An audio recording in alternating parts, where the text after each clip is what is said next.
You're listening live to Rightside Radio with Phil Williams. It's hard to go wrong when you're on the right side. Rightside Radio. Solid, conservative, and just plain right.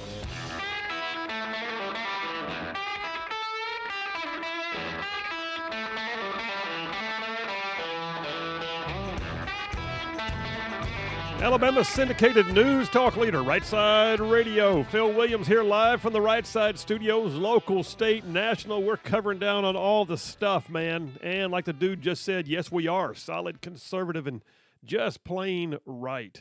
Wow, we got some stuff on this show today. I mean, wow. But, hey, I take heart knowing that Boomer's running the board. Hey, man, how you doing today? I'm doing really good. I'm excited about today's show. I'm glad you are. I'm not excited about the topics, but yet, you know, I am. I mean, some of the stuff on here is like, super aggravating, super concerning. But, all right, listen, get the Triple Dipper sound effect there ready, my brother Boomer. So here's the thing, folks. At 3 o'clock, now I know you've heard, about the raid on Trump's home at Mar-a-Lago. I mean, the former president of the United States, soon to be very likely the lead opposition candidate against the current administration, who then authorized a raid on his home. Yeah, that happened last night. A lot of concerns, a lot of what ifs, a lot of whys. And by the way, there's a breaking news. Just got the word that a press conference is about to be held at the White House where they will likely address this for the first time. It's been mum's the word for the last 12 hours. But at 3 p.m. today, you want to know this, at 3 p.m. today, former U.S. Attorney Jay Town is going to be on with us. He should be able to give us some, pretty solid perspective on what in God's name, what does it take to be able to do a raid like this? What kind of information, what kind of foundational predicate do they have to lay, evidentiary standards do they have to meet to be able to get the affidavit signed for the judge to then sign the warrant to allow 30 FBI agents to raid the former president's home? I feel like I'm doing a monologue already. Let me just jump off of that. Jay Town, former U.S. Attorney Jay Town at 3 o'clock. Then we still have a Triple Dipper, so Boomer, hit it. The Triple Dipper. 3 stories you've got to know. That's right, the Triple Dipper. 3 stories, 3 themes, if you will, that we are running with today. Number 1, I'm calling it the Mar-a-Lago fiasco. The Mar-a-Lago fiasco. Now, it's bigger than that. It's bigger than Mar-a-Lago. If you think it's just about Trump, you're wrong. Because, in my opinion, a government that is big enough to do this to a former president of the United States is big enough to do it to any of us. So we're going to talk about that. What does this mean? How do you relate this to the 87,000 new IRS agents? What are we looking at right now? Mar-a-Lago fiasco. That's number 1 on the Triple Dipper. And then I've got number 2, red state, blue state. Is there still an exodus going on? Yeah, people are leaving people are leaving blue states, they're leaving blue communities, they're leaving blue counties. They're moving elsewhere within the same state just to get away from liberal policies and the results thereof. So, yeah, red state, blue state, number 2 in the Triple Dipper. And number 3, got to do it once in a while. Got to stop. Got to look outside the borders. Got to see what's happening. And so we're going to take a walk in Biden's world. Oh, man. Brace yourselves. But, look, let me jump into my opening monologue here, my opening comments. You ever had somebody tell you to keep your head on a swivel? I don't think it's a military term, although we certainly did use it downrange. Keep your head on a swivel. It's a euphemistic way of saying stay alert, be aware of your surroundings. Like, you walk out into a dark parking lot, keep your head on a swivel. You send your troops into harm's way, tell them to keep their heads on a swivel. You take your daughter to college and know that she's outside of your immediate reach for the first time, you remind her to keep her head on a swivel. The idea is that when danger lurks, it should not surprise you. It's not that you're walking on eggshells, you're just alert, aware, ready. And that makes you a harder target than someone who is walking down the alley with no sense of spatial awareness and their heads are buried in their smartphones. You know what I'm saying? Keep your head on a swivel. I'm referring to what is often known as situational awareness. Where am I? What are my options? What are others doing around me? How do I react if something goes wrong? Head on a swivel. Situational awareness. And then situational awareness, a keen mental state, gets combined with a readiness to act. If this happens, then I will do that.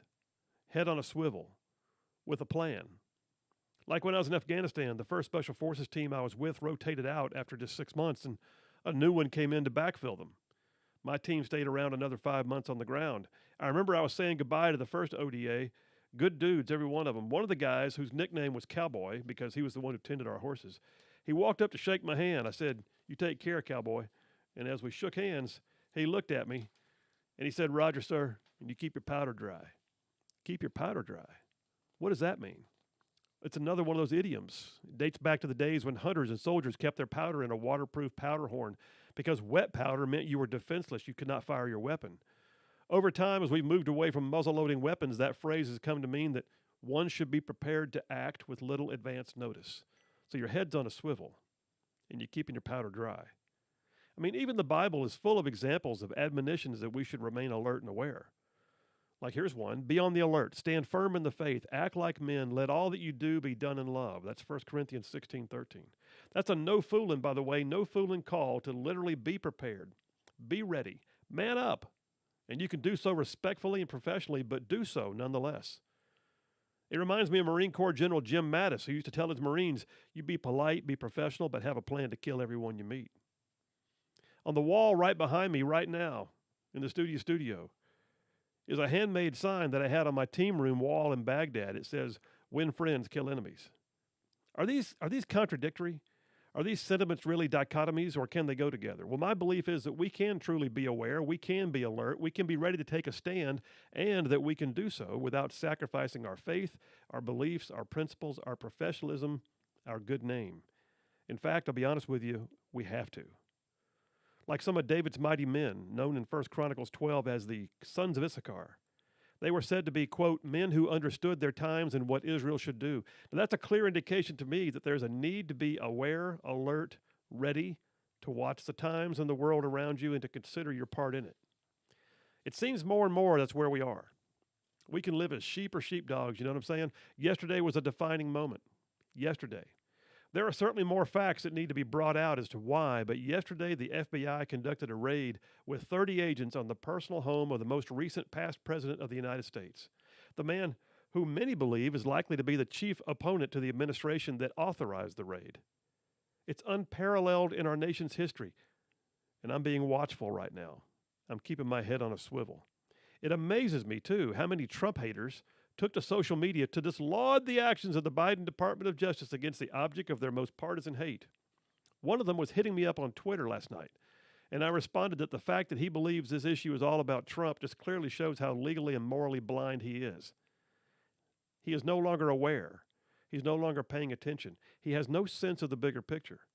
Because the bigger picture is this: if your head's on a swivel and you're keeping your powder dry, you recognize that a government that is big enough to conduct an unprecedented raid on the personal home of a presidential figure is big enough to turn its attention to you and I in far more egregious ways. That individual on Twitter had lost sight of the bigger picture. A raid on the home of a past and likely future president, the raising up of 87,000 new IRS agents, the undermining of the core values of our culture, those are big picture items. Those are the times. And we need to be aware of what to do.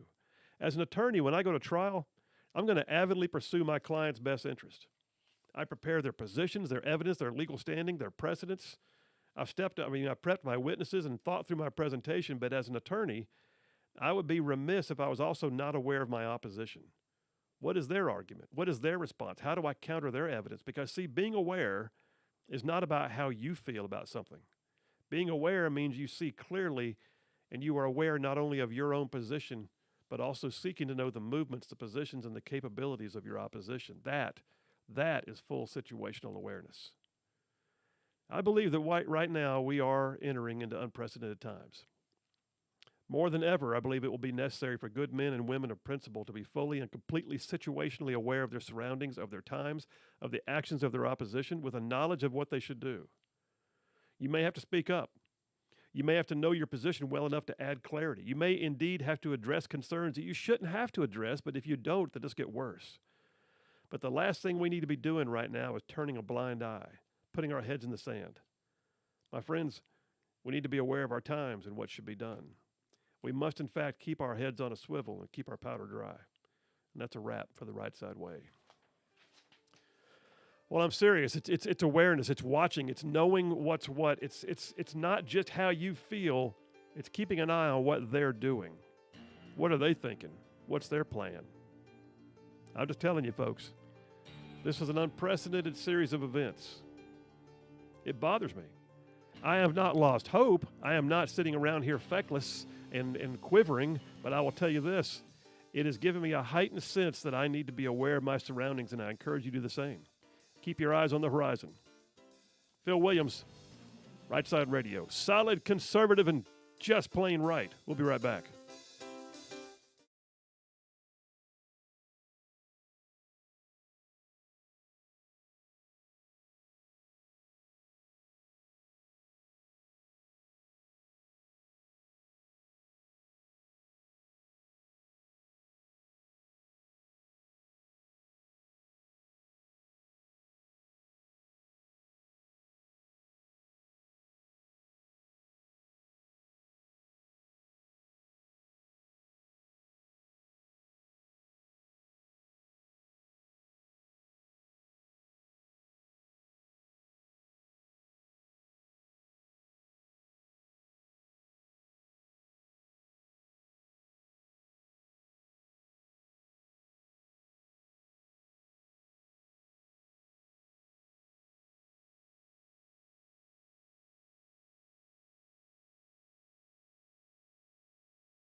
And we're back. Phil Williams, Rightside Radio, covering all of North Alabama, solid, conservative, and just plain right. I mean, we got so much ground to cover today, but I am thinking that this first topic, this number one of the Triple Dipper, the Mar-a-Lago fiasco, the idea of big government and what we're seeing right now in the last 24 hours, I anticipate that this could generate some calls. We're also going to spend time on the phone in a little while with U.S. Attorney Jay Town.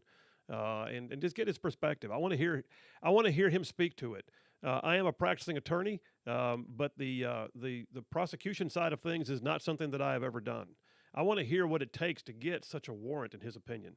And this is unprecedented. There's no doubt about that. I don't have to be an attorney to know that. But it also, by the way, it smacks of political realities that shouldn't be involved in legal proceedings, period. I mean, as an attorney, I can just tell you that in the midst of a civil case, one of the rules, the model rules of professional conduct that we as attorneys are required to adhere to is basically, one of those is a rule that says that we are not allowed to threaten criminal prosecution in order to gain the upper hand in a civil proceeding. In other words, you don't leverage the possibility of criminal charges to try and force somebody in a civil case to capitulate or to change their position. All right, there's that. That's the legal realm. That's criminal versus civil. That's crossing the wires, so to speak, crossing the streams.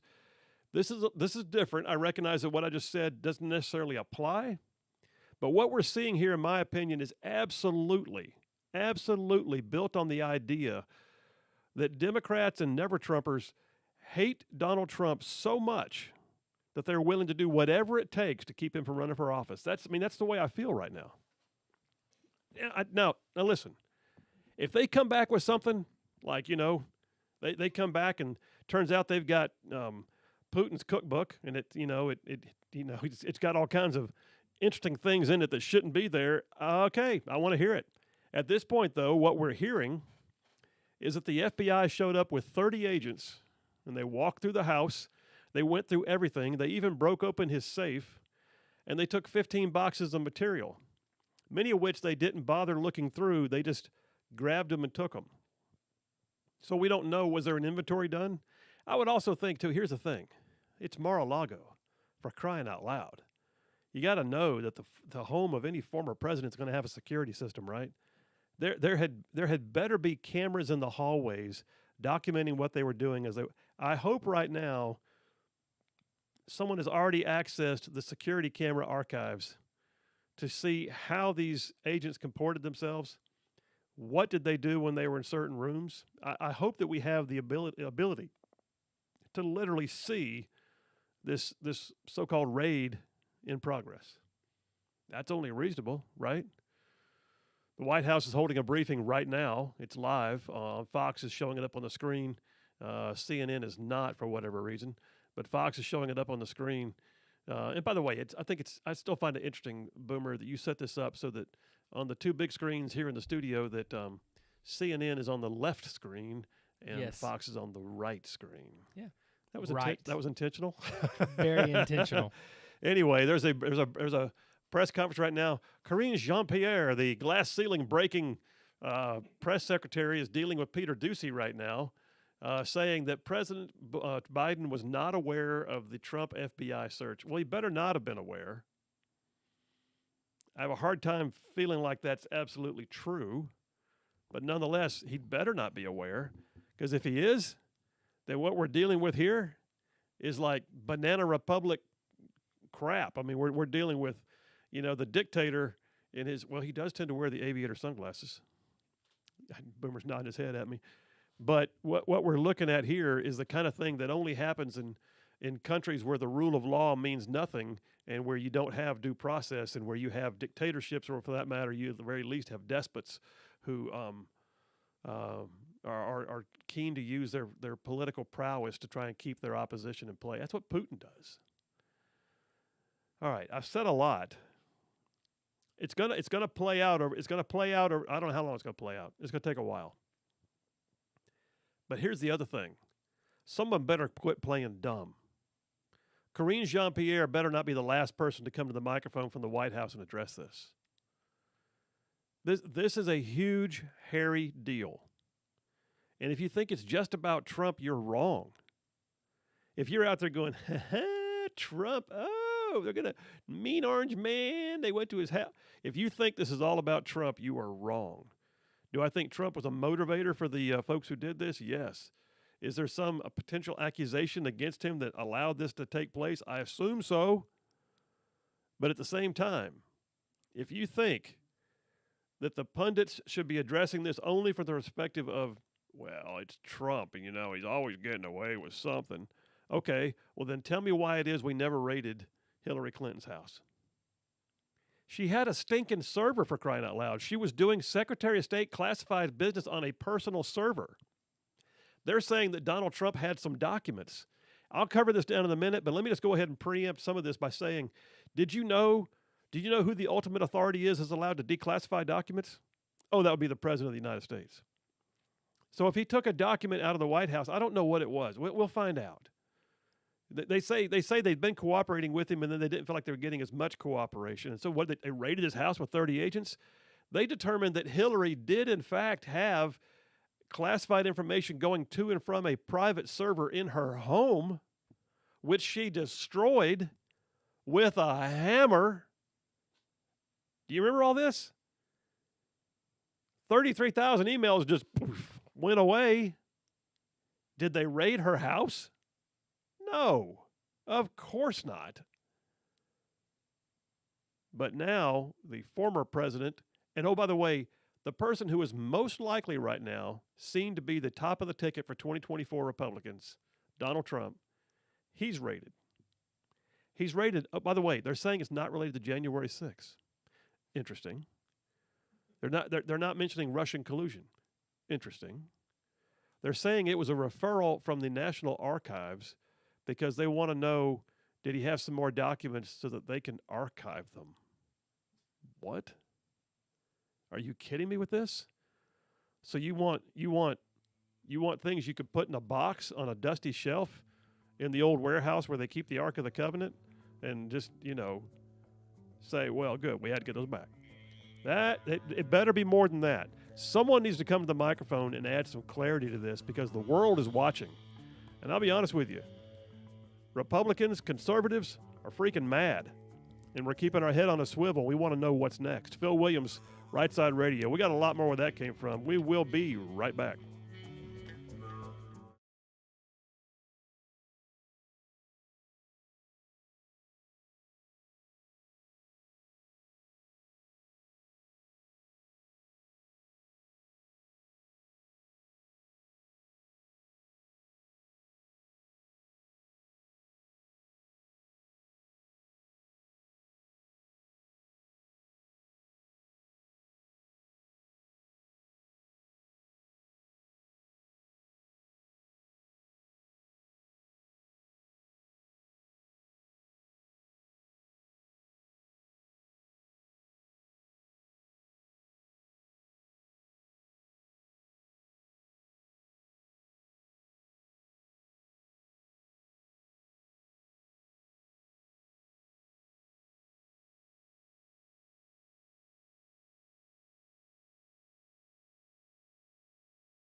And we are back. Phil Williams, Rightside Radio, covering all of North Alabama. I mean, I'm talking about spanning south of Birmingham to north of Huntsville, Tuscaloosa to Gadsden, parts of Georgia, Tennessee, and Mississippi thrown in just for good measure. Solid, conservative, and just plain right. Okay, so we got a caller that came in during the break. Is that right, Boomer? Yeah, line one.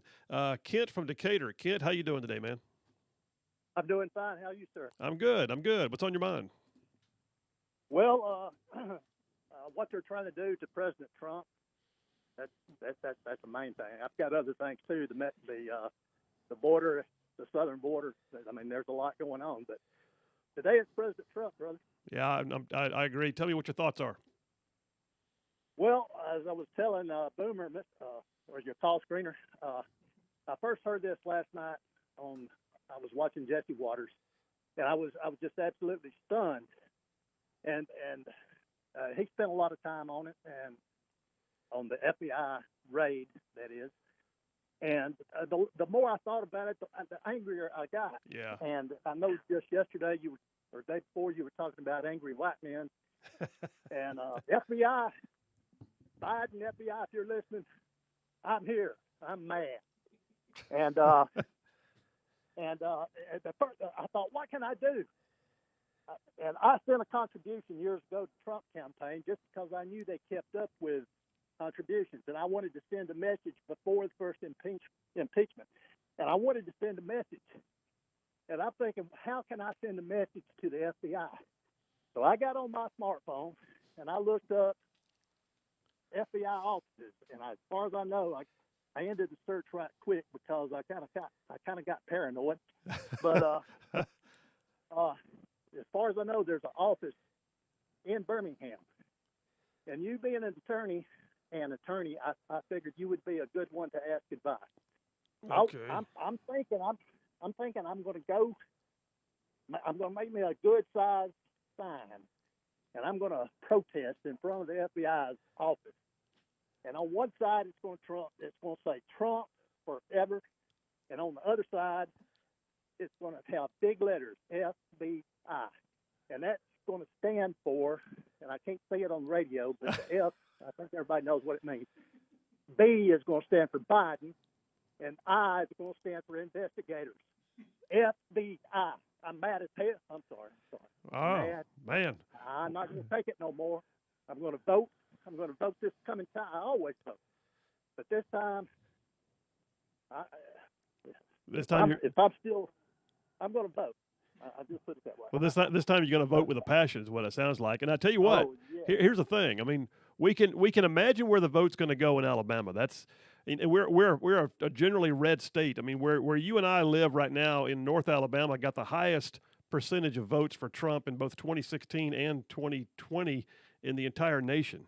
And so we can imagine where it's going to go. It doesn't mean we let our guard down. Doesn't mean we don't vote or get lazy. But what it also means, though, is if you got friends in other states, you got to tell them to get out. If Trump doesn't run, if it winds up being DeSantis or somebody like that, we still got to get out there because the only way we're going to make a change is to do just that, is to put other people in office who will make the change. And as for the protest, I can't give you any legal advice. All I can do is tell you be careful because right now I think we're looking at the weaponization of government. Don't put yourself on their radar if you know what I'm saying. Make sure what you're doing is prudent and it makes good sense. I understand that, and I appreciate that advice, and that's why I'm not in Birmingham right now. But okay. But I thought, I know you served the country overseas, and let me take this opportunity to say thank you and all the other people that have served. I'd never served, and that's one of my big regrets. I had my dad served, my two older brothers served, and I'm old. I'm 67 years old. I'm too old to go overseas, but I figure the least I can do is go stand in front of the FBI and send them a message. That's what George Wallace used to say. Send them a message. All right, brother. Well, you be careful. Be wise. Keep your head on a swivel. Keep your powder dry, all right? Yes, sir. Thank you. All right, Ken. Take care. Man, see, that's the kind of I cannot help but believe, Boomer, that they have awakened a sleeping dragon. I mean, this is the kind of stuff that when they do this, they had to have. I mean, did they?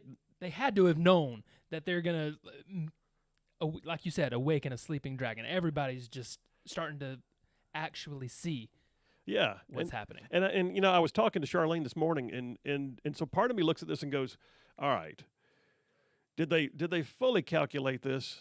Is it because they? No, I take it back. I was talking to a guy on the phone, and did they fully calculate this because they've got some kind of inside track on what they think the results of the elections are going to be, and they're not worried?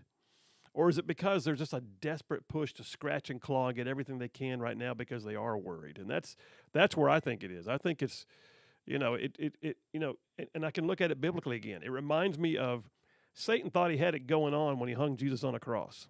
He thought he had it going on. At any given moment, Christ could have jumped down off the cross and put a whooping on him, but he went through the whole thing. But in the end, the veil in the temple was torn in two, and suddenly Satan realized his plan was backfiring. And so I look at this and I'm thinking, you know, part of me, I take heart in knowing that what they did do was make a whole bunch of conservatives mad, and it's not going to go away. I think we have to be wise. I think we cannot allow ourselves to be baited into something that they can use against us. I think we have to avoid another January 6th, obviously. But at the same time, we do not need to sit idle and sit still and not be aware and you know, deal with the issues. All right, let me jump into my stuff. Because I got stuff, man. I got all kinds of stuff. What else do I got? First of all, press conference was just held. We got nothing. Go figure. We got, yeah, what you got, man? I mean, do you think someone else is going to come out from the White House other than Karine Jean-Pierre? Yeah, I couldn't even say that name. No. No, you're right. I mean, who was going to come out there? Was Director Ray of the FBI going to come to the microphone? No. Was Merrick Garland going to show up at a DOJ press conference? No. By the way, keep in mind, folks, Charlene pointed this out to me. Credit to my wife. That Merrick Garland was the one that almost got appointed to the Supreme Court. Remember that? Almost happened. I was commenting to somebody else this morning that in that regard, I may not be a huge fan of Mitch McConnell and his, you know, kind of moderateness and sort of tepid way of doing things, but Mitch McConnell blocked the opportunity for Merrick Garland to be appointed to the Supreme Court. Praise God, because that's the guy who's heading up the DOJ right now, authorizing raids like this. Now, I don't, you know, if something real comes out of this, then I have to sit back and go, huh, I'll admit it on the air. Right now, what I know is this. This sets an awful precedent. This sets an awful perspective.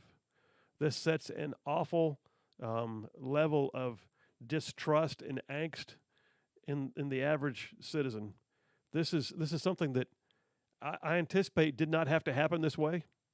And all they have done now is inflame the passions of the same people who are already inflamed. And if they think that, you know, it's one of those situations where you look at it and go, okay, Benghazi ain't going away. You can lay siege to us, but 13 hours later, we're still going to be here. That's the way it feels right now. They've been trying to lay siege to conservatives, but no. FoxNews.com reported last night, FBI raids Trump's Mar-a-Lago, which is, quote, unprecedented for an agency to execute a search warrant against a former president. It's never happened before. Keep that in mind. It's never, not that they're above the law. It's not. But what we're saying here is the idea that this had to happen the way it did is unprecedented. And oh, by the way, you talk about, it drives them crazy that not only is he the former president of the United States, meaning he's got every bit of security around him, he's got a security system, I'm sure, he's got the resources, he's a billionaire. If they don't think he can hire the right lawyers, they are smoking crack, because I'm telling you right now, he has legaled up this thing right now, and he's about to try and wear them out, I would imagine. Now, I've already seen conspiracy theorists out there on social media saying things like, you know, oh, it was Trump colluding with the FBI to bait people in. This was a joint. No, it wasn't. But article from Fox News goes on to say it's a huge move by the FBI in that the political sensitivities are clear. It's obvious they're dealing on a very sort of tenuous political climate when you go out and you investigate a president, especially one who says he may run for office again. There's that. I mean, let's set aside the fact that he's President Trump. What if he was just let's pick one, Ron DeSantis? What if this was Ron DeSantis? Ron DeSantis is seen as one of the front runners to run against Biden or whoever they put up on the Democrat ticket in 2024. It would still look bad because it appears that they are targeting their political opposition. They can say, well, we had deep concerns about some boxes of documents that the archives wanted copies of. Okay. How about this? That's bunk. How about this? You knew exactly what you were doing. How about this? You cannot escape the appearance that you just targeted your political opposition.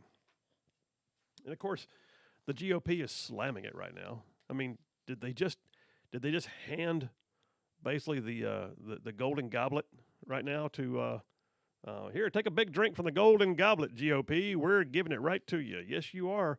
Story from Fox News again. Second story I got from Fox in a row.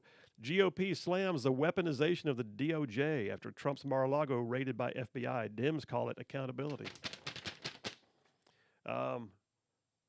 Quote from Ron DeSantis in this article: the raid of Mar-a-Lago is another escalation in the weaponization of federal agencies against the regime's political opponents, while people like Hunter Biden get treated with kid gloves.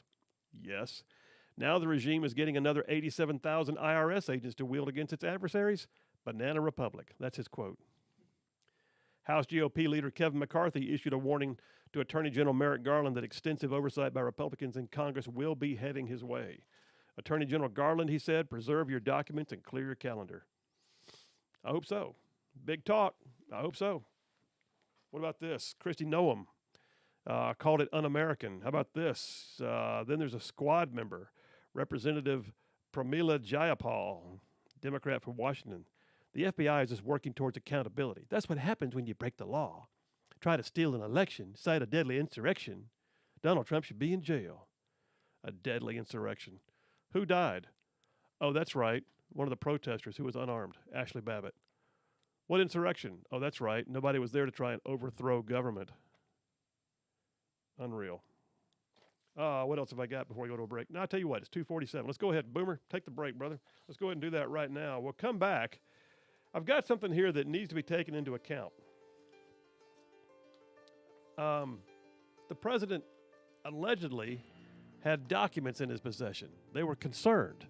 Some of them might be classified because now they're concerned about that. Now there's not Hillary Clinton. Who has the authority to declassify? 1988 Supreme Court case of Navy v. Egan. I'll tell you about it. Phil Williams, Rightside Radio. Solid conservative and just plain right. We'll be right back.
right, we are back. Phil Williams, Rightside Radio, covering all of North Alabama, solid conservative and just plain right. So let me ask you this. Any of y'all out there ever dealt with classified documents? You know it. I mean, you take it seriously, right? Classified documents. Well, they're saying that right now, storyline is that what we know thus far, because it's not been fully released, what we know thus far is that allegedly the raid on Trump's home was in relation to concerns that he had documents, some of which may be sensitive or classified, that he had taken with him from the White House. Now, first of all, I'm calling bunk on some of that, all right? So unless he walked out with something that, like the president's book of secrets, and he was going to give up what's in Area 51, I don't think there's going to wind up being a raid on his house because he has something related to a conversation he had with a world leader once during his tenure. I doubt it. But here's the thing. The courts have long held that a president is the ultimate arbiter of what is considered classified and unclassified. So, truthfully, the person who can decide whether he's allowed to walk out of the White House with something is the man whose house they raided. If he packed up boxes to go, and his family is saying he's very sentimental, he's very prone to save newspaper clippings and photographs and things. I'll be honest with you. Things can be declassified unless they are so sensitive to the national interest. Then the person who would make that decision is him. 1988 case of Department of the Navy versus Egan, E-G-A-N. Navy v. Egan held, among other things, here's a quote, unless Congress specifically has provided otherwise, courts traditionally have been reluctant to intrude upon the authority of the executive in military and national security affairs. It went on to say, the presumption of reviewability is entirely inapplicable in matters concerning national security. In other words, the courts are loath to get involved on issues of determinations as to what impacts national security because it's an invasion of the province of the executive branch of government. The courts don't determine classification. So if they find, by the way, that he had some documents that were marked secret, no foreign, or even TS, if they find documents, the interesting dynamic here is going to be that the ultimate defense for him is that if indeed he packed those up and had them moved before his term of office ended, that he's the one who declassified them in a sense. I once had a guy in the military who contacted me saying, hey, sir, do you have the phone number for, and he named a guy that used to be the intel officer or the S2 for our unit. Because this guy who called me was in possession of some photographs, and he was showing them to a friend. Here's when we were in Baghdad, we're doing these things. And the bottom of the picture had a secret classification on it. It was a nothing burger. It was a picture that had been included in a higher level presentation, but the picture was now removed from the context of that presentation. But someone saw the classification, and man, they were all over him like white on rice. He said, I got to contact the S2 and verify that he said that these were declassed. And I said, man, yeah. And I gave him the number, and he contacted him. It all worked out because what happens is this. The classifying authority then has the right, under most circumstances, to also declassify the information if necessary. The President of the United States, under Navy v. Egan, certainly has the authority. In fact, here's another quote. According to Article 2 of the Constitution, the court's majority wrote in Navy v. Egan, the authority to classify and control access to information bearing on national security flows primarily from the constitutional investment of power in the President and exists quite apart from any explicit congressional grant. In other words, the courts don't want to intervene in the executive branch affairs on determining what is classified and the purposes of national security, and the legislative branch should not do also. This particular ruling has long been relied upon. It's still good law, and it's apparently the grounds on which they are saying that they raided Trump's home. I'm calling bunk.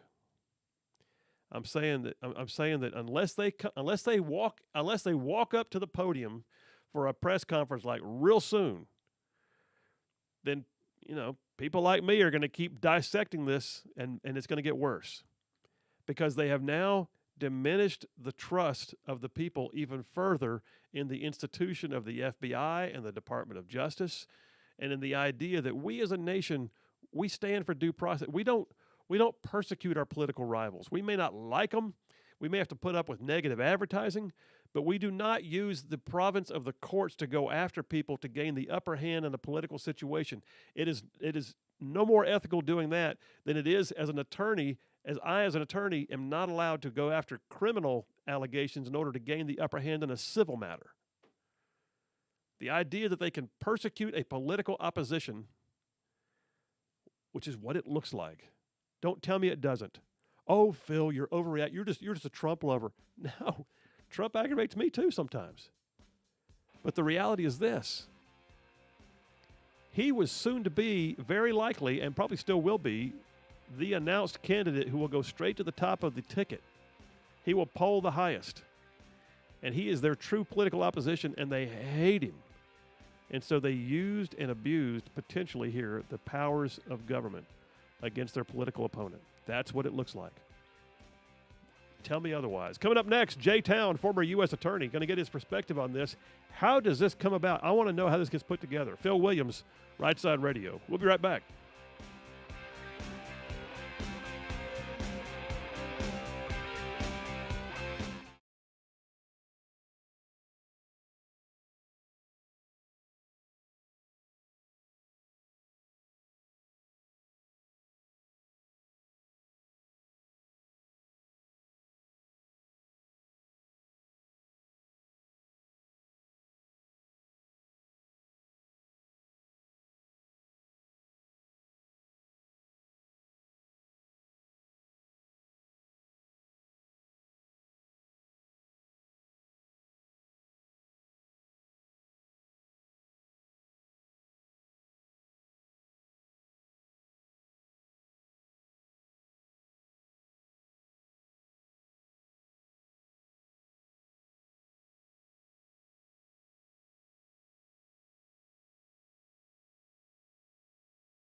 You're listening live to Rightside Radio with Phil Williams. It's hard to go wrong when you're on the right side. Rightside Radio. Solid, conservative, and just plain right.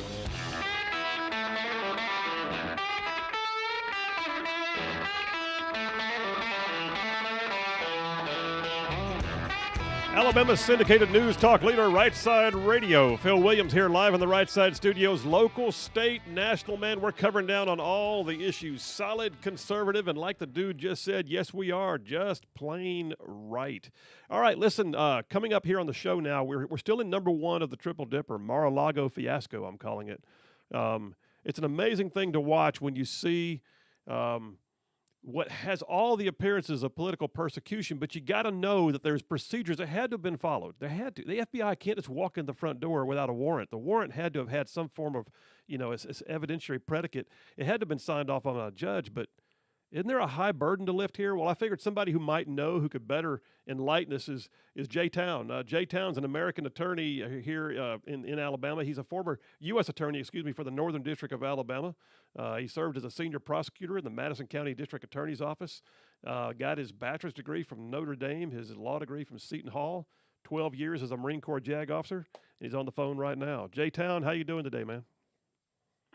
Hey, Phil, I am also an American attorney, so you weren't wrong there. You didn't need to correct yourself. I don't know where that word came from, but hey, I'm glad you are.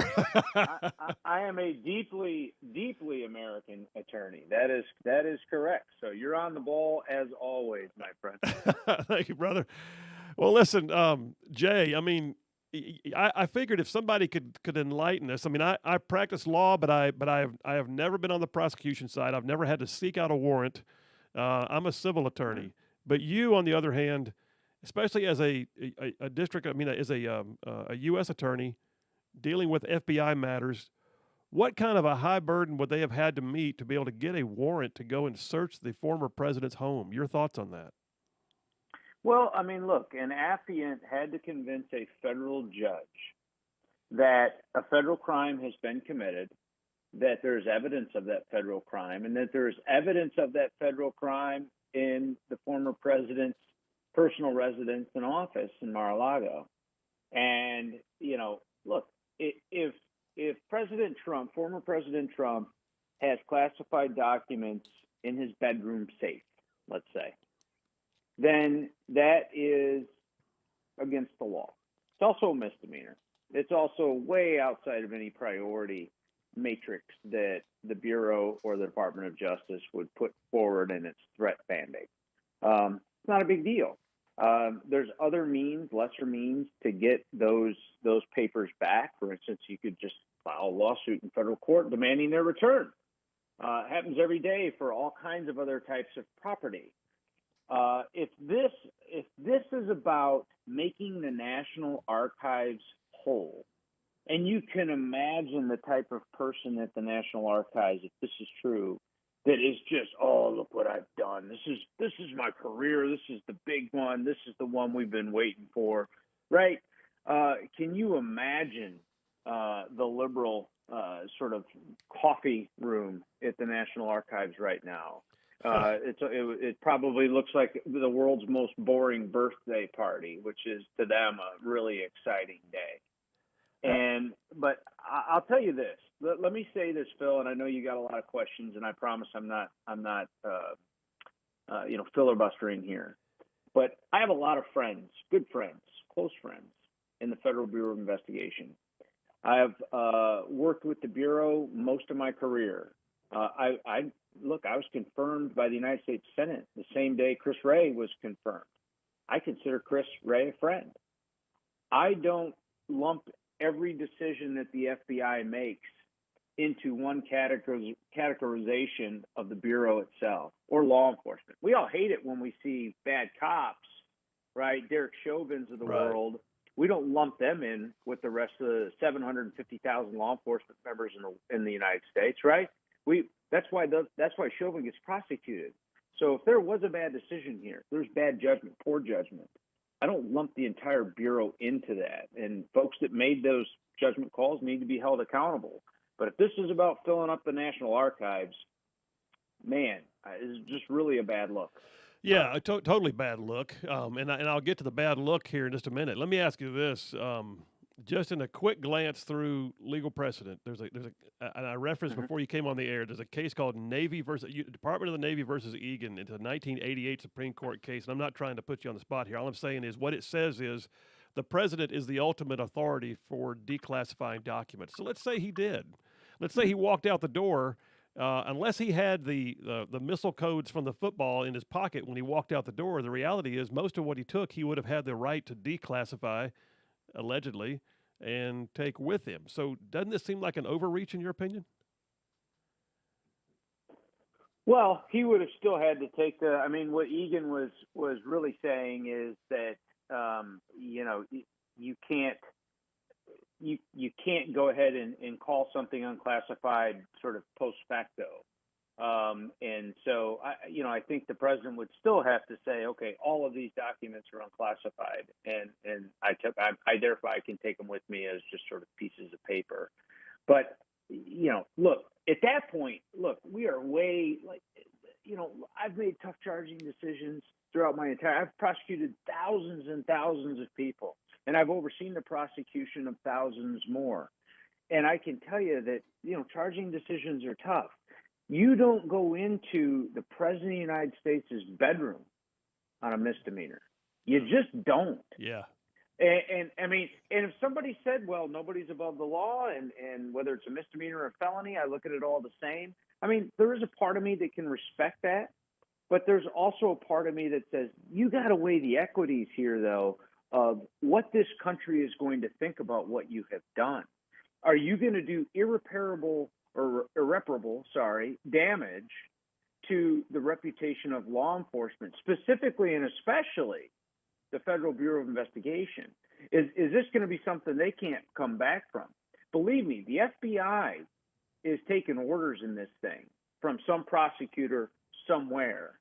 And, whether Chris Wray and Merrick Garland were involved in the decision, I don't know. I mean, I don't appreciate their silence.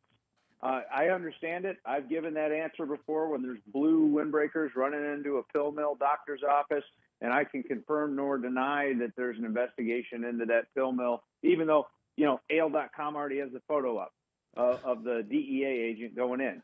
But I still deny, don't confirm. This is the forever exception to that rule when you search a former president's home. Well, and that's true, and it goes one step further than that, Jay. I mean, I look at it. If this is like, I don't know, George Bush or Bill Clinton, they're in the public eye, but they're not. They haven't done anything. They're not running for office again ever. And yet, this is a guy who it's widely believed is about to announce his candidacy to run again for president, which makes him very likely the lead opposition to the administration that then authorized the raid. I mean, doesn't that look like political persecution too? So the calculus you're talking about gets even higher when you consider this could be perceived very easily as basically something done to persecute a political opposition. And it could be perceived that way. It is being perceived that way. Absolutely. What are we talking about? Yeah. It is being perceived that way. Now, whether that's true or not is, I think, very relevant. I think it's a question that needs to be answered. But let's assume it's not true. Let's say there was a great justification for the search. You can't just let this hang out there. Yeah. For some indefinite period of time in this specific scenario. It's all of the reasons you just gave. And if this is about a misdemeanor offense, if this is about the National Archives and that's it, just getting them whole, I really feel like it's an overreach. I really do, and I'm disappointed in whoever made that decision. Doesn't mean they're un-American and hate Trump. And don't forget Chris Wray again. Trump hired me, and he hired Chris Wray the same day. So I don't believe that Chris Wray is a liberal. I don't believe that he's part of the deep state that hates Donald Trump. But if he authorized a misdemeanor search warrant on the former president of the United States, I wouldn't have done it. That's just me. 24 years in law enforcement, I feel like I can say that, and it should matter. So anyway, I also say this. Let me say this, Phil. I know we're running close to a break here. for all you conservatives and Republicans out there who think that there is some sort of politicization of DOJ here and they're targeting an opponent, I understand those think that line of thinking and that theory, but we can't give a political gift to the left for the midterms here, or even 2024, by reprising some version, worse or better, of January 6th. No, I totally agree. January 6th was not a First Amendment exercise; it was a crime scene, and all we are going to do is embolden liberal thought, liberal theory, and liberal voters if we go out and do anything more than exercise our First Amendment rights. And again, what happened on January 6th was not the First Amendment. So, get your wits about you. I understand the frustration, and let's learn some more information and get smart and have some intellectual curiosity before we do anything. And don't do anything that is stupid or even remotely appears to resemble. No, and I agree with that, and but I would say this too: in the totality of the circumstances, when you consider the 87,000 IRS agents being added to the roster, it's bigger than the Marine Corps at some point when you look at it, and then when you take into account what we're seeing with the DOJ, and then just last week them labeling certain items that are considered to be historic or patriotic as now evidence of a violent extremism. The symbols. Yeah, the symbols. Yeah, and then at the same time not adding the Antifa flag to it. It does feel like there is a level of persecution that at the very least we need to be wary of, keep our heads on a swivel is what I said earlier, and not allow ourselves to be lulled into some sense of complacency that this is all going to work out. We may have to say something for it to work out. But I agree with you. Don't get crazy. With that. Yeah. No, don't, because what you're going to do is just defeat the purpose of whatever it is you're trying to accomplish. Exactly. I agree with that. Yep. And whether that's Trump or that's somebody else, okay, we'll figure that out in a process, but we have to use the processes going forward. We can't repeat the mistakes that some of these idiots made on January 6th. And by idiots, I mean just about all of them. Okay. All right. Well, and we may differ on some of that. The ones who went inside and broke things, I get it. The ones who stood outside. That's who I'm talking about. Yeah, exactly. All right. Yeah. Hey, Jay, right. Appreciate your time, man. Good perspective. And we are up against the break right now, but I know you got to go too. But thanks for making time on short notice, and we hope to back you on sometime soon. All right. Thanks, Former Bill. U.S. Attorney Jay Town. I knew he'd have perspective. A lot of years doing this stuff. And interesting to hear, too, that he was actually confirmed by the U.S. Senate the same day that Christopher Wray was confirmed, who is now the director of the FBI. All right, Boomer, take us to a break, man. We got to do it. Let our sponsors have their moment.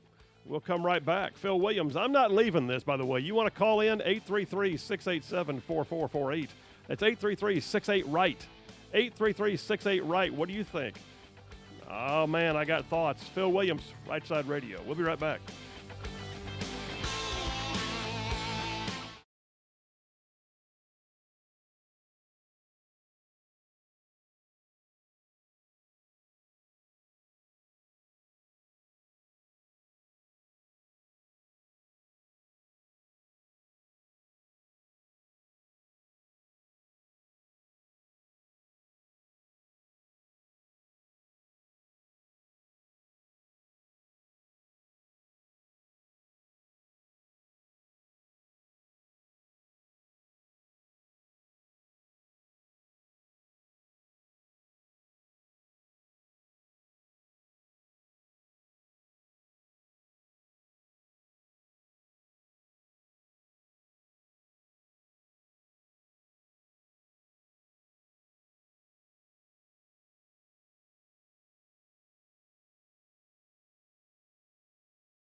All right, we are back. Phil Williams, Rightside Radio, covering all of North Alabama, solid, conservative, and just plain right. Boomer, I know I got to wait till Sammy Hagar does his thing, man. He does it every time. Every time. I like it now. I'm over here drumming. I got to do it. Hey, listen, we're still on this. We're not done with it. If you want to call in, 833-687-4448. That's 833-68-RIGHT. 833-68-RIGHT. That's the new number here at the Rightside Studios. So on this issue of Mar-a-Lago, the Mar-a-Lago fiasco, I'm calling it, and I agree with Jay Town. Don't go. And like I said earlier, when Kent, if you're still listening, when you called in, and I said, listen, man, don't put yourself in a bad position of giving them something. All right, don't give them something. They are looking for reasons to claim that everybody on the conservative side are just a bunch of nuts, and we're not. We're mad. And rightfully so. And I appreciate Jay's pragmatic, make sure that we speak, but that we don't act in such a way that we give them grounds to claim, or for that matter, let this be something that baits us in. However, I will say this: we cannot sit idly by and just go, look at that. That is the wrong answer. We cannot just allow ourselves to be so complacent about this issue that we just kind of wait and see, just going to wait and see. I mean, there are certain things in our control and certain things not. I cannot control the legal processes. I cannot make somebody come to the microphone and tell us what happened. I cannot, mandate that there be an investigation by Congress, especially with the Democrats in charge. But what we can do is continue to ask the questions and raise our voices. And certainly vote. Alan Dershowitz, story on Daily Wire, he wrote last night. Alan Dershowitz, you know him, the famed attorney. What did I call J Town? The American attorney. I don't know why I said. Anyway, Daily Wire, dated last night. Dershowitz reacts to the FBI raid at Mar-a-Lago, says Biden administration has weaponized the justice system. Famed attorney Alan Dershowitz weighed in on the reported FBI raid on former President Trump's Florida home at Mar-a-Lago on Monday, slammed the Biden administration for weaponizing the justice system. Said Dershowitz, a raid is supposed to be a last resort, but this administration has used the weaponization of the justice system against its political enemies. It's arrested people, denied them bail, put them in handcuffs, used all kinds of techniques that are not usually applied to American citizens. Now, do they conduct raids? Certainly. And most of the times, by the way, well, he says it right here. Let me just go to that. He says, the law is clear. You don't engage in a raid unless you've exhausted all of the remedies, unless you believe the person you raided will destroy the evidence. But raids are not a first recourse in America. They're a last recourse. He says the government's going to have to show they exhausted all other possibilities. I would say in some cases, the raid, it depends on the crime, the expectation of the criminal activity. Or the criminal activity taking place, or the fact that you're trying to stop something from further happening, or the destruction of the evidence, like it said, those all play in to the evidentiary standard that must be met in order to secure the necessary warrants. There has to be an affiant. Jay said that, as a matter of fact. There has to be someone who is willing to sign an affidavit, a sworn statement, as to what leads them to the point of seeking the judicial signature, the warrant, if you will, that gives them authority then to walk in the door. Well, okay, all of that apparently happened, and yet all we've heard so far, and Jay pointed it out, all we've heard so far is the archives wanted some documents, some stuff, some boxes of stuff, some things that they felt like should be in the archives. Okay. If they should be in the archives, well, the archives is not where you go and put things that truly have an impact on national security. The archives is not where you put things that are part of a mounting investigation leading to a grand jury indictment. No. So if the archives referred this, Jay points out it may very well have been nothing more than a misdemeanor potential, and they raided the president's house for that? We got more on this. Short break because I spent a long time with Jay Town. We'll come back and unpack it a little more. Phil Williams, Rightside Radio. Solid, conservative, just plain right. We'll be right back.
And we're back. Phil Williams, Rightside Radio, covering all of North Alabama. Yes, indeed, solid, conservative, and just plain right, saving the world one soundbite at a time. All right, finishing up this topic, we're gonna move forward here. I got other things we got to talk about, but this is a big one, and I'm a little shocked by the lack of callers, Boomer. I mean, I know. I was like, come on. You're watching the phones. I mean, I know you're watching the phone. I'm like I see a you. hawk You're right right now. there next to the phone. So, okay, people, 833-68-RIGHT. I'd love to hear your opinions about where this is headed. What do you see? I mean, does this inspire you in some way, or does this like basically leave you in a position of being very wary of government? What about you, Boomer? Ooh, wary.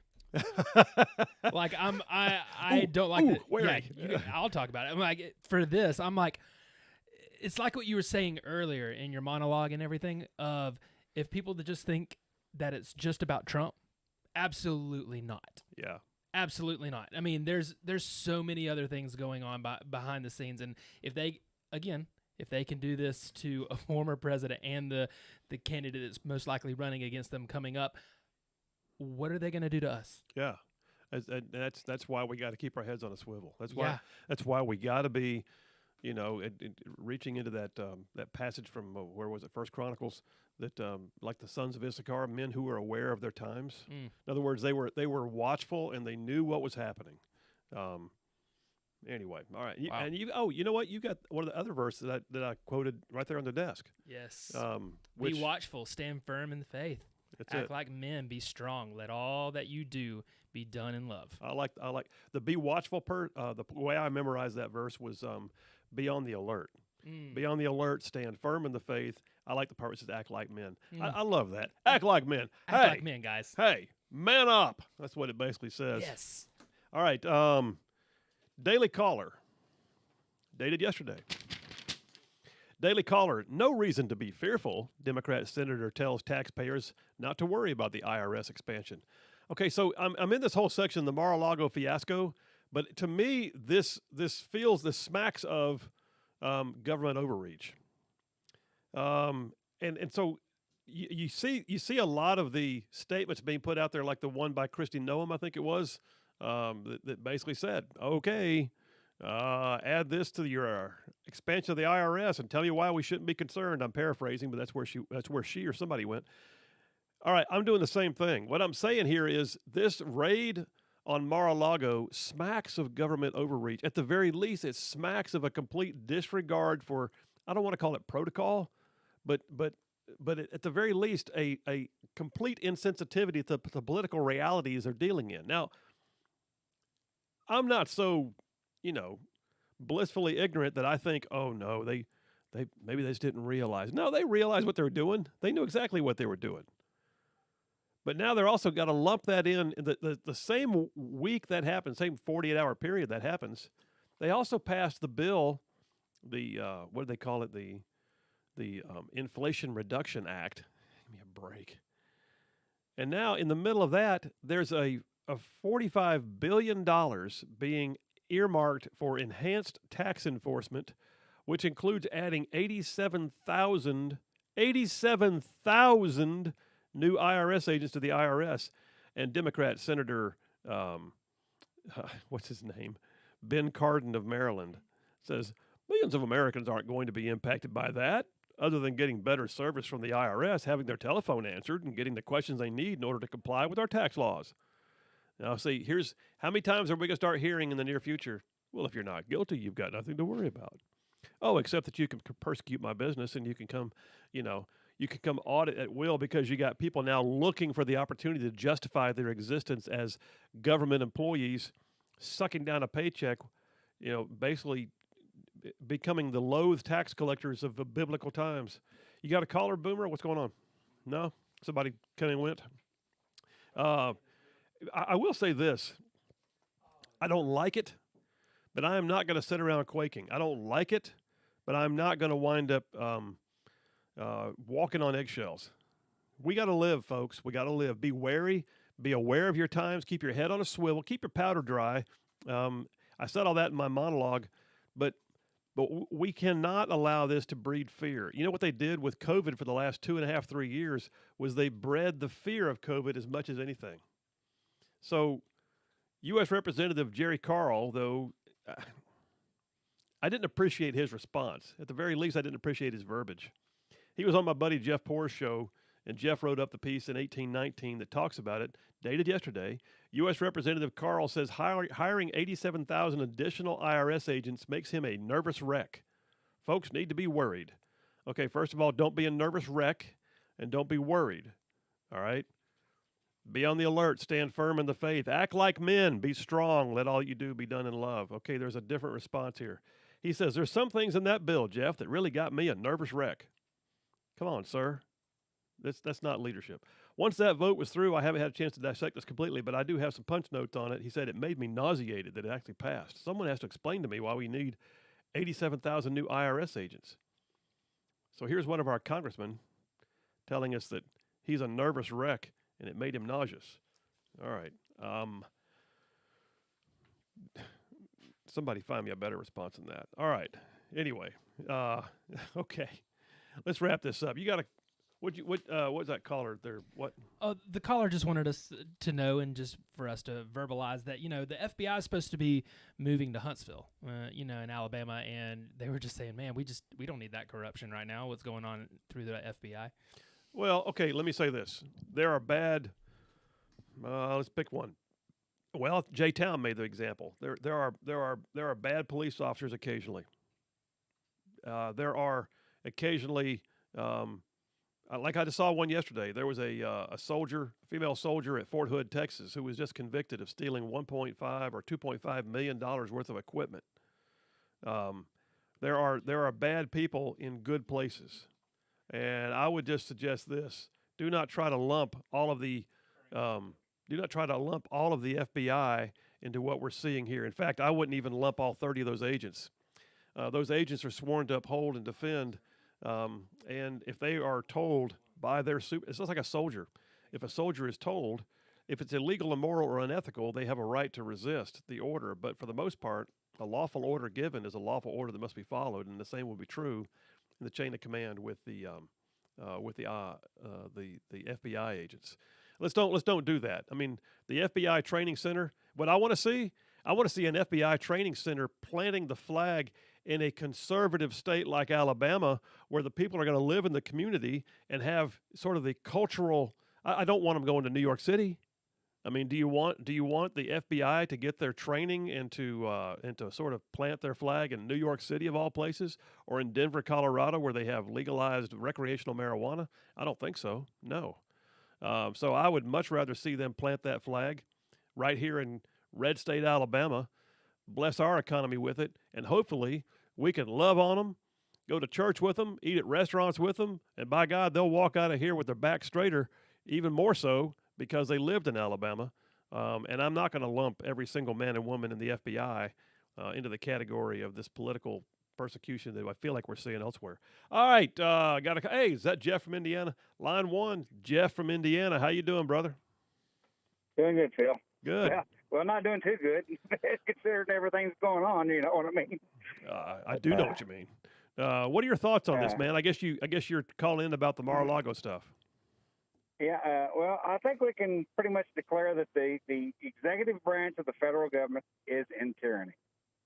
Wow. And you're just going to have to figure out how much tyranny that you'll be able to accept. I mean, you know the history, how Germany did the Jews. At first, they degraded them, and they were this, that, and everything else. Kind of like how all conservatives are, homophobes, white supremacists, and everything, And that's pretty much what they did to the Jews. And then they basically, the only difference between us and what happened to the Jews is that we're armed yet. They took their arms away, couldn't fight back. You are well armed, and another thing, when the Constitution was written, the Second Amendment, why does everybody think it just means small arms when it right to bear arms? As far as I know, a knife and a crossbow are arms, any armament. So if they would have meant just mean, guns and rifles, they would have said that, wouldn't they? I would think so. In fact, if you look at it, the 9/11 hijackers didn't use firearms; they used airplanes, and we're not outlawing those. Exactly. Um, Yeah, it's like this. I tell you this. It's. I think it's going to come down to basically a civil war between the right and the left. well, I don't want to do that. no, I don't either, and I don't think it has to come to that. In fact, I think if anything, it has to come down to the right and the left have to come to terms at the polls, and we have to get a fresh class of leadership in there that's not going to wind up, by the way, capitulating and being filled up with Romneys and Murkowskis. We're going to have to get some more Freedom Caucus types in there who will toe the line on hard topics like what we're talking about right now. Yeah. Well, I mean, even can you do that if they don't want to? I mean, if the courts, tell them to do something, and the Congress tells you to do something, all the power of enforcement is in the executive branch. They can just tell you to go pound sand. Well, they can. Who's going to stop them? Well, they That's what can, I'd like and to know.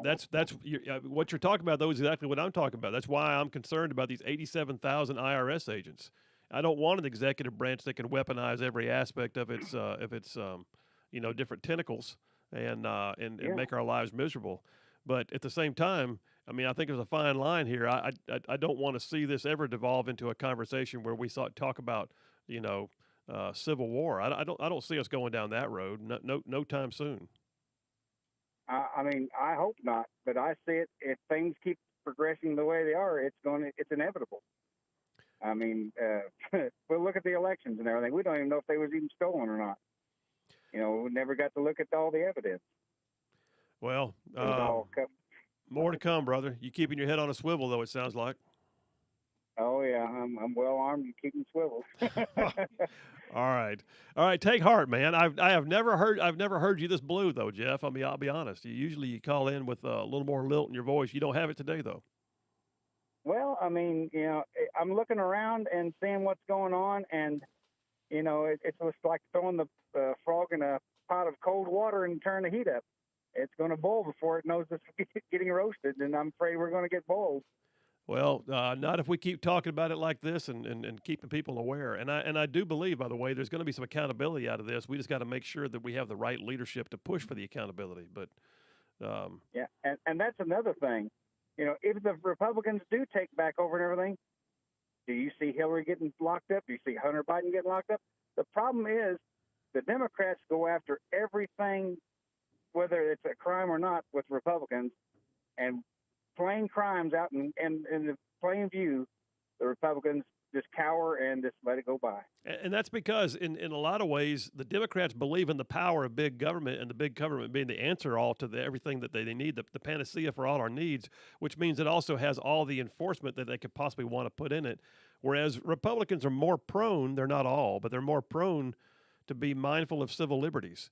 And they don't tend to be the ones who overextend. But I think we're going to have to bring some accountability. We can't sit through the 4 years we're sitting through right now and not come out the other side of it and go, well, by God, let's convene the next round of investigations. How do you like us now? There's going to have to be some accountability on some of this. Sadly enough, I think that the Republicans will have to fight fire with fire and basically weaponize the DOJ and everything else against the Democrats. That's what they're doing to us. And if we don't do it against them, I don't know what you can do. But see, I don't want to go down that route because what I'm seeing right now, unless they come out with evidence that Trump had the missile codes in his pocket, and that's why they did the raid. I mean, I don't want to see the weaponization of government by Republicans because then we're no better than they are. What I do want to see is I want to see investigations. I want to see clear evidence. I want to see transparency, and then, if necessary, an indictment. But it better follow along with a whole lot more than what we're seeing out of them right now. Yeah. Well, I just want to see equal justice, and that's not what we're seeing. Yeah. We're seeing justice on one side, and just look the other way on the other side completely. Even when there's high crimes, and it's just what can until the Republicans do like Democrats and go out in the streets and basically protest and cause a scene I don't think anybody's going to do anything. All right, Jeff, I ran long, brother. We got to run to a break, but I appreciate you. Hey, hang in there, man. Do not get down, all right? But I'm hanging, Phil, but it's hard to do. I know we're right now we're still in the day after phase, but it's just take heart, brother. We're gonna work our way through this thing. All right, listen, we got to go to a break. Watching it careful. All right, man. Boomer, take us out, brother. We're gonna wind up running out of time. I'm gonna come back and have 30 seconds to talk. I hadn't heard Jeff like that. He's our regular caller, Jeff from Indiana. Jeff, you take heart, brother. We are not done. We are not down. We are not out. Phil Williams, Rightside Radio. Solid conservative. By God, just playing right. We'll be right back.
And we're back. Phil Williams, Rightside Radio. Solid conservative, just plain right. Covering down on all of North Alabama, even parts of Tennessee, Georgia, Mississippi.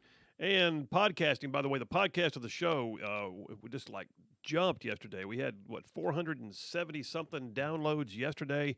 And we're sitting on, where did I say we were, Boomer? 60 what? Where are we at? 68,300. 68,300 downloads, and our second biggest audience is in California. So we love you, California. Thank you for being so much of a part of our audience, and that's a huge deal. This message has to get out. Let me just do this. I'm gonna take it aside and go down a road that I had not planned. I mean, I got other stuff, man. I got other materials that I haven't even touched on yet. But let me do this. On the rightsideradio.org website, we've got a section called Recommended Reading, Rightside Recommended Reading. It's basically if there's a book that has been impactful to me, something that I found to be significant, more than just your average, novel or brain candy, they're listed on there. There's only about a dozen, and I add a few as we go along the way. But one of the books, if you have not read this, it's actually an Alabama author, an award-winning author, a best-selling author, Andy Andrews, who, by the way, happens to also be one of the best public speakers I have ever heard. Like I was entranced by his presentation. But Andy Andrews wrote a book which is on our recommended reading list, has been for quite a while. I've talked about it, but it's been quite a while. It's called How Do You Kill 11 Million People? Whew, there's a title for you. How do you kill 11 million people? The premise of it is you can kill 11 million people if no one bothers to question government. Because that's what happened in Nazi Germany. No one was willing to question. No one was willing to ask the hard questions and to differentiate truth from rhetoric. And the questions even asked in How to Kill 11 Million People, what's more dangerous? Politicians with ill intent or a too trusting population that allows such people to lead them? And it goes on to say this book is a wake-up call to be informed and passionate, to become informed and passionate citizens, or suffer the consequences of our own ignorance and apathy. It says we can no longer measure a leader's worth by the yardsticks provided by the left or the right. Instead, we must use an unchanging standard, the pure, unvarnished truth. It's a great read. It's not even a big book. It's one of those that's so simple you could probably read it in one sitting, but it is so worth your time.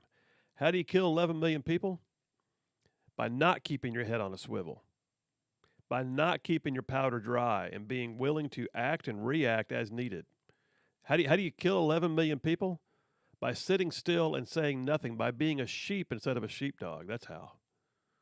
So am I concerned? Yes, I am. And all of us should be. I'm not gonna be down. I'm not gonna walk on eggshells. I'm not gonna live in fear. But by God, I'm not going to have my eyes closed or my head in the sand. We can do better. All right, folks. Those of you in Birmingham, you're headed now to be with my friend Greg Davis from Priority Talk. Those of y'all in Huntsville, we're staying on another hour. We're going to switch topics. Triple Dippers moving forward. Phil Williams, Rightside Radio. We'll be right back.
You're listening live to Rightside Radio with Phil Williams. It's hard to go wrong when you're on the right side. Rightside Radio. Solid, conservative, and just plain right.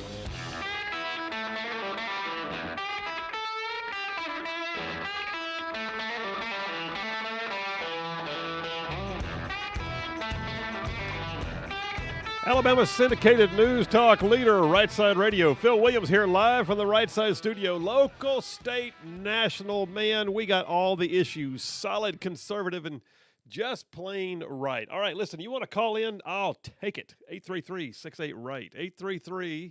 833-687-4448. By the way, I keep throwing it out, the bit of trivia. Like if we ever do Rightside trivia, all right, Boomer, you remember, don't you? Why is the phone number 833-68-RIGHT? 68 is the Mustang you had. That's right, my 68 Mustang. Do you remember my 68 Mustang's name? Because we Thunderfoot. Thunderfoot. How'd you? Is that right? Yeah, Yes. that was it. Which I'm not sure if that was the name of the car or just the way I drove. But anyway, yes, I did. Running around all over the place in South Huntsville and basically everywhere. And then down in Mobile in college. Yes, that was my 68 Mustang. So the number 833-68-RIGHT. I was given a number of choices. We wanted the word right to be in the phone number, so the digits had to line up. And then there are all kinds of options as to what preceded the word right. And when they gave me one of them that said 68, I said, that's it. There it is, my 68 Mustang. Where's Thunderfoot? 833-68-RIGHT. Y'all call in. I want to hear what you think. Okay. Switching gears. Number 2 on the Triple Dipper, red state, blue state. So I've talked about this before. You remember the Alabama census came out, and there was all this talk about how we were very likely to lose a congressional seat. I mean, it was, some said it could even lose 2. I mean, Alabama was on the decline. We were losing population, and oh my, it didn't happen that way. In fact, we grew. We maintained. We are now over 5 million people. What's also interesting, though, is that within our state, you saw Birmingham, which had long been the biggest city in the state, one of the biggest in the Southeast. Birmingham declined to the point that by a mere, and I want to say it was like 130, the census showed they only had 130 more people counted than Montgomery. In other words, Birmingham almost fell to number 3 in a 10-year period. From number 1, just barely hang on by their fingernails to the number 2 spot. And I would predict that by the time the next census comes around, unless things drastically change, you're going to see Birmingham drop to number 3 at least. That being said, Huntsville grew. Huntsville grew like, wild weeds. I mean, Huntsville grew exponentially. Huntsville became the biggest city in the state. Look at the leadership. Look at the policies. Look at the way things came out in terms of public policy within the realm of city government. And I will suggest to you that what you're seeing is what some refer to as leftugees. These are people who are escaping left policies. They are leftugees, and they are trying to get out of cities, counties, and states where blue policies are driving them crazy, and I literally have a friend, I've said this before, I have a friend who moved here, she and her husband, to North Alabama from San Diego. Now, San Diego is beautiful. I've been there before. It's beautiful. But she moved here, and I asked her one time, I said, so what, and this, by the way, that was in the last few years. I said, what made you guys move? She said 2 things, cost of living and freedom. I thought, oh, there you go, man. She's a classic example. So, story that I pulled off of Forbes, this came out in 2021, March 2021. America's mass migration intensifies as leftugees flee the blue states and counties for red. And it cites a number of things. The U.S. Census Bureau shows that California, New York, New Jersey, Michigan, and Illinois lost a combined 4 million residents in the 10-year period. Now, the nation didn't get smaller, just they did. And there's a study that was done by U-Haul. This is very interesting to me. I talked about this on the show, I think last year. The U-Haul, the trailer truck rental people, U-Haul can tell what's happening with migration by the number of one-way rentals that they make. That's interesting. They're literally saying that they can see mass migration because if it's a round trip rental, it's not somebody leaving. But if it's somebody who rented to go one way to another state or another locale altogether, then U-Haul did a study and they show it that the top 5 states that got the greatest influx of new residents include the Republican-led states of Florida, Texas, Tennessee, Ohio, and Arizona. So with a focus on this, here's the words from the Republican Governors Association Deputy Communications Director. He says, with a focus on creating the best possible environments for businesses, workers, and families to succeed, states led by Republican governors are seeing more and more people become residents. Okay, that's the state thing. But then he goes on to say it's not just between the states, it's also county to county. In this case, look at Jefferson County to Madison County, which, by the way, the greater Huntsville area includes more than just Madison County. I mean, limestone is a huge factor. Even extending down to Marshall and the neighboring counties, you've got a lot of synergy there among the greater metro combined counties area. And they point out things like downtown Denver residents who watched their city burn during all the riots, as the Democrat mayor and governor seem powerless to stop it, are looking for ways out. And it goes on to point out how many smaller towns, more suburban type towns, are literally seeing an influx of folks. What you got, Boomer? You got something on your mind? What's going on? Oh yeah, I got something. Okay. What? Well, my thing is I'm from Nashville. Right. I moved back from Nashville. Right. And I lived in the Spring Hill area, which was starting to. I mean, all of Nashville was starting to boom as well. All right. And my wife and I at the time were both in real estate, and so we got to talk to a lot of these people that were moving in, and is exactly what you said. I mean, a lot from California, a lot from these blue states, and I was curious, about why they were moving. I mean, I knew the answer, but I wanted to hear it. Yeah. And I'll just give you one example. One example was, I don't want to raise my kids in this school system. Oh, wow. I don't want to have them be raised in hearing all this stuff or seeing what we're seeing just out on the streets. Wow. I mean, that's just a personal experience of mine, is seeing that firsthand. So do you recall, was there a, like if you had to pick one place where you saw the most refugees coming from when you guys were doing real estate, what would it be? I mean, honestly, a lot of them were coming from California, but a lot of it was what I saw was California because of Nashville, and I call it just a mini LA now. Nashville is like a mini LA. Really? Yeah. But we saw people from New York. Tons of people from New York coming this way as well. So what do you think? I mean, when that happens, one of the concerns is like Texas. All right. Mm-hmm. So Austin, Texas is notoriously, I say notoriously, they are known to be a fairly liberal locale in an otherwise conservative state. Same with places like Portland. There's a lot of conservatism in Oregon, the state. Your family's from Oregon. Yes. Okay. Portland. I don't get even. I wish y'all could on see him. He Portland. got all fired up. I mean, I can't even believe what's going on in Portland. What the damage what Portland has taken on, and what is still going on, and how liberal that city is right now. But the state is not per se. I mean, the state is not per se. It's just certain areas in it. They're just going crazy.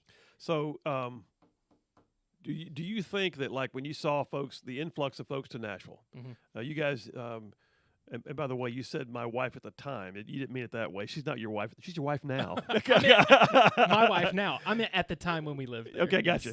I want to clarify that for the record. Yes, please. All right. I want to get in trouble. Woo. All right. Thank you. But did you guys?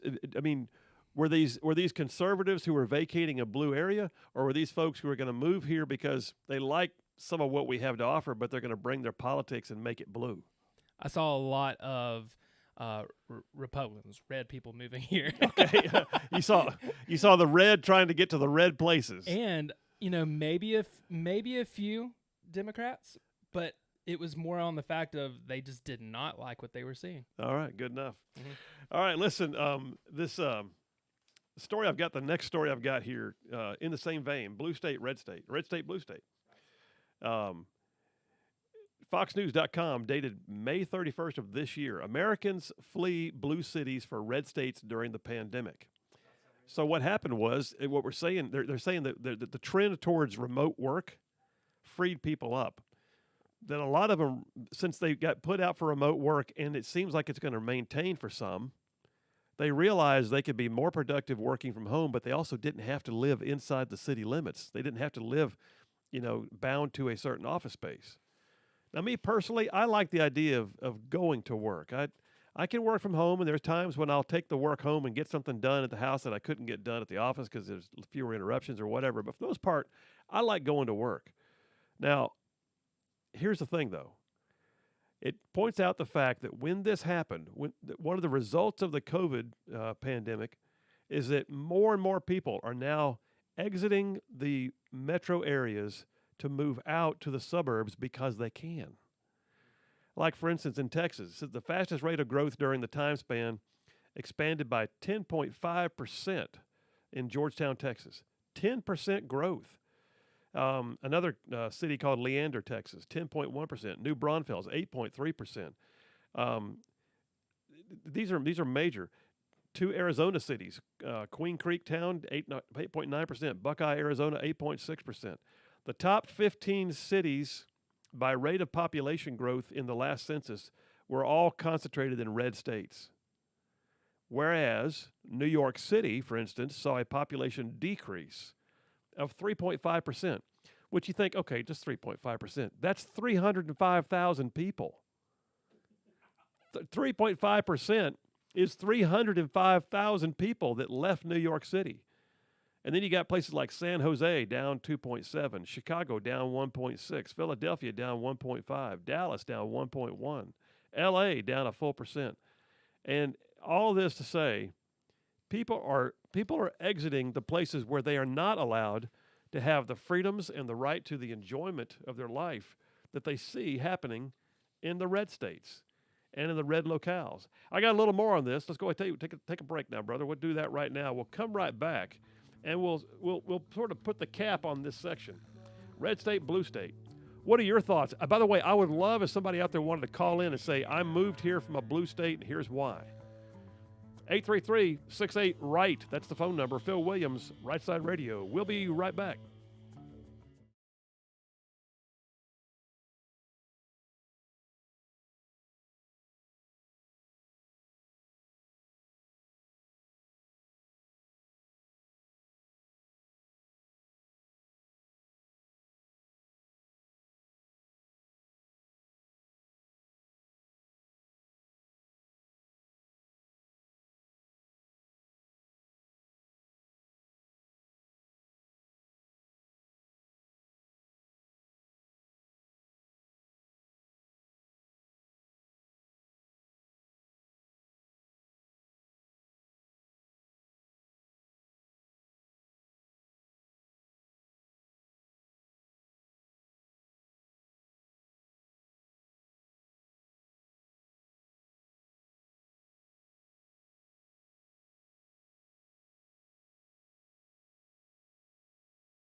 Oh, we're back.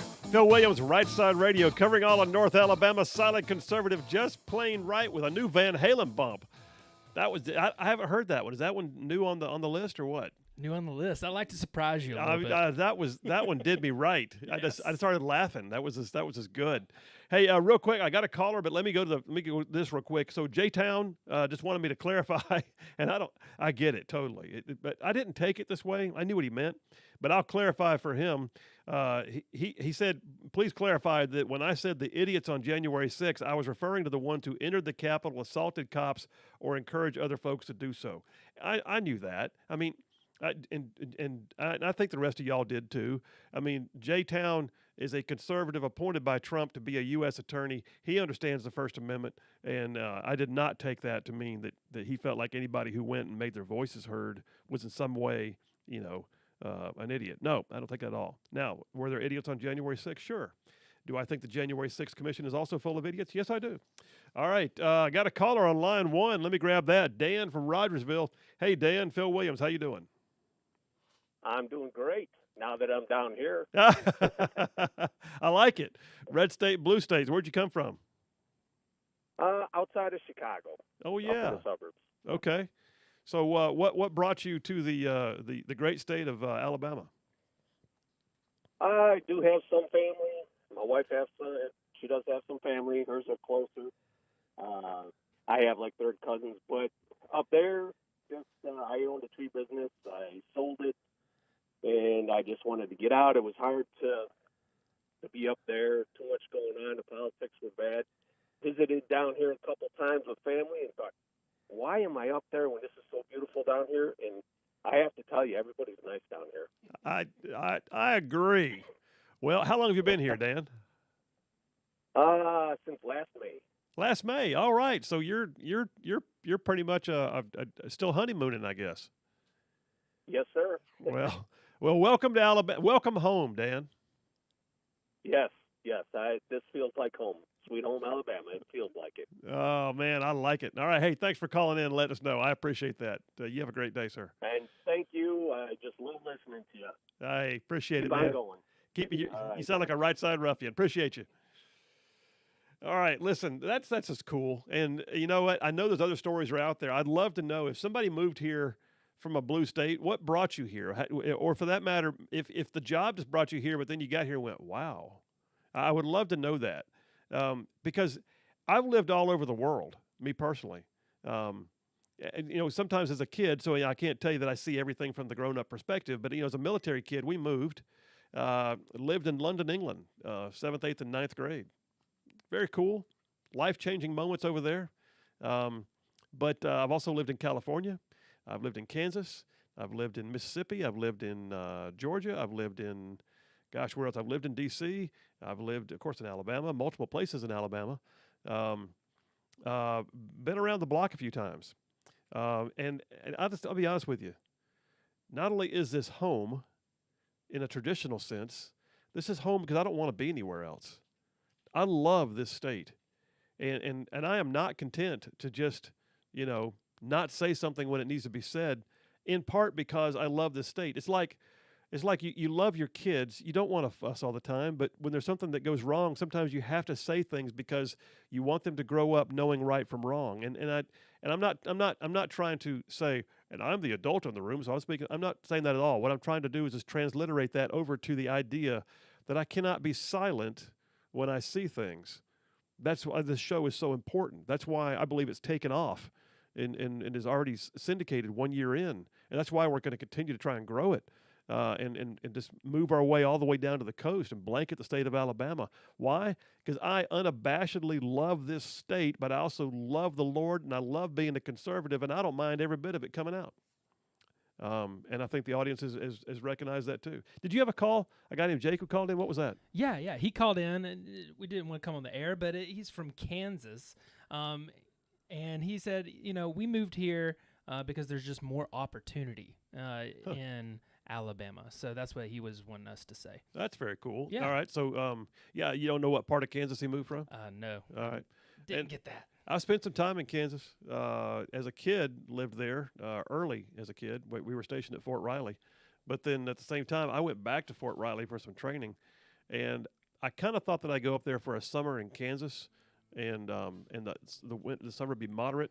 Frank, no, they got sand fleas and poison sumac and heat and humidity like It's hot. my gosh. Yes. All right. Anyway, all right. Are we there already? Break time? All right. Hey, listen, we're going to take a quick break. We'll come right back to the last half hour of the show. I'm still taking calls. I want to hear especially Red State, Blue State. Why are you here? What brought you to Alabama? How do you like it? Phil Williams, Right Side Radio, 833-68-RIGHT. That's the number. We'll be right back.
All right, we are back. Phil Williams, Rightside Radio. Solid conservative, just plain right.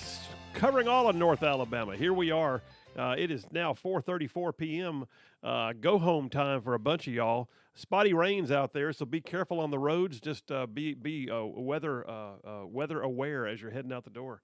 So, hey, Boomer, you had a call back from Jacob. What did Jacob say? He lived in Kansas. He lived where?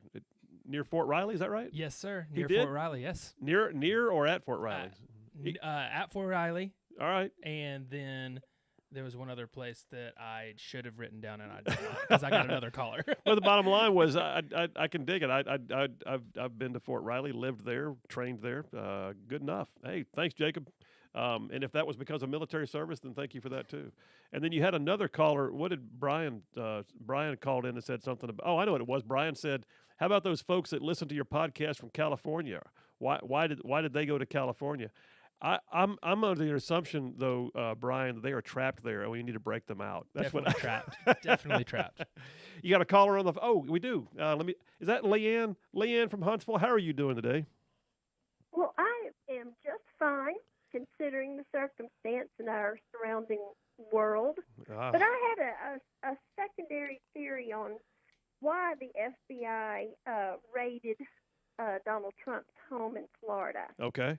They did not raid his house to find anything that would get him in trouble. They raided it to make sure that there wasn't anything that he could hold over them. Huh? Like what? What would you surmise that could be? Well, I mean, being the president of the United States, privy to all information, maybe if he got back into office, that there would be some documentation that would lead to arrest or jail time for the establishment, and that they were breaking in to make sure that they could get those documents before he wins again. I don't know, Leanne. I mean, I guess it's a theory that could play out. I tell you what, though, I can't help but think if you had the information, you could just go public with it a long time ago. You don't have to wait till you're back in office. I just go out there and find a worthy reporter and say, "How you like this story?" and hand them the thumb drive and let them have at it. Well, you do have a good perspective there, Phil. But this is a slippery slope. Yeah, I think is. you have to be as slinky as they are. So it's just speculation. But meanwhile, what happened? No one here that can hear our voice today needs to remember that it can happen to us. That's right. And if it happens to him, it can happen to us. And if you are penalized for something that's, a speculation, then, hey, you may be sitting in jail for a long time. Wow. For nothing. Well, let's hope it doesn't come back around to that. I mean, I really do believe the 2022 midterms have to be a sweeping change, or we're going to face more of the same and maybe worse. Right now, it feels to me like there's an air of desperation. You know what I'm thinking, Leanne? I mean, I feel like they are like desperate, scratching, clawing, trying to get as much as they can before the possibility that they can't get more. Well, it's a definite sign that they're shaking in their boots. We're going to win 2022, and we're going to take back the White House in 2024. Yep. We will rectify this situation. It may be slow coming, but God will provide. I agree with that. Leanne, as always, thank you so much. Appreciate you. And take care. All right, take care. Listen, folks, you want to call in, give me your perspective. We've really only made it through two parts of the Triple Dipper today. I got double dipped. All right, so we did the Mar-a-Lago fiasco, which I really designed more in terms of the overreach of government, and even talked about the IRS agents, the 87,000 new IRS agents they're talking about. But then the other one that I've talked about is red state, blue state. People moving here from, blue areas. Why? And by the way, how do they like it? We got another caller, Boomer. What you got? Oh, yeah, line 3. Hey, is that Steve from Tennessee? This is Steve. How you doing, man? Hey, Phil. I'm doing good. I got a quick story for you that's pretty good. This is an experience I had on the highway, actually. My old antique truck broke down a few months ago coming out of Tennessee, and I had to call AAA, and the record shows up, and it's a very polite young black guy that was helping me, get my truck hooked up and all that. And so he had to ride with him, to go back. So we're riding, and I looked, I said, "You don't sound like you're from around here." He said, No, sir. He said, "I grew up in Miami." And I said, "Really?" And I said, "And how long have you lived here?" And he said, "I've been here for 4 months." He said, I got the job and decided I'd move. And I said, "And so what did your folks say when you told them you were moving to Alabama?" He laughed. He said, "Man," he said, "they told me." He said, "Well, we're racist and all this." And I said, "And what have you found?" He paused for a second. He thought about it. And he said, "I'm going to tell you the truth." He said, "I believe if I broke down on the side of the road, a white guy would be just as likely to stop and help me as a black guy." There you and go. I said, "You're right. There you go. That's the way it is." That's exactly I the said, way "Welcome." it is. That's exactly the way it is. Yeah. That stuck in my heart. I've never seen the young man again, but he was a really nice guy, did a really good job, and I just thought we had a good exchange there. I wanted to share that. That's a class act, man. What a great story. Thanks, Steve. Appreciate you, man, as always. Roger that. Later. Later. Bye. Oh my gosh, what a great story. And I totally agree. I mean, I totally agree. And does racism exist? Certainly it does. I'm not a denier. Are we a systemically racist nation? No. Is Alabama a systemically racist state? No. In fact, I would dare say this. How about a little credit for the fact that I don't think any state has come further on that issue than Alabama? What a great thing. Line 5, we got somebody else? Yeah, line 5. Jimmy from Moulton. Hey, Jimmy, Phil Williams, how you doing? Pretty good. How are you? I'm good, sir. What you got? I was just calling about the red state, blue state. Yeah. I grew up here. I called here a while back about seeing Reagan at Point Mallard. Yeah. But I got to move to Illinois for a couple years. I transferred with the company I worked for right at the end of December, and I mean, it couldn't have worked out worse with the pandemic kicking off. And oh wow, I got to move to the land of Prince Pritzker, and he shut the whole state down. Man, it was. There's a lot of good folks up there, but I've seen a lot of rude people. Everybody's always in a hurry. It's a different world, man. It wasn't for me. Like I said, I got to spend a couple years up there, but my wife and kids, they came back pretty quick because they shut the whole state down. You couldn't do nothing. Yeah. And it's just I ask a lot of people, and it's just they're trapped. I think they want better, but Illinois, 4 counties in Illinois, pick the governor, pick the president. They just they can't do anything. It's just trapped. Yeah, I had friends I served with in the military who, some were from Oregon, and I had a batch of them from upstate New York also that I served with. The New York guys too told me that most of the upstate New York area wishes that New York City would just break off and be its own state because it determines all the politics, and I think the same is true for what you're talking about in Illinois. I went to upstate New York about a year ago, worked up there right on the Canadian border for a couple weeks, and those guys up there, same thing. I couldn't hardly understand them for a while, but they're the same. I mean, they're just like us. They just a bunch of, Yankee rednecks or whatever you want to call them. They're good old folks. They eat barbecue and go fishing too, like the rest of us do. That's it. They just like us. They just sound a little different. Hey man, Jimmy, appreciate your call, and I still love that story about Point Mallard with President Reagan. That was a great story. I appreciate. I love the show, man. Y'all keep up the good work. I try to catch y'all every evening on my way in. If I have to work over, I kind of get upset because I don't get to listen. All right, brother. Well, you have a good day. You take care. All right, y'all too, man. All right.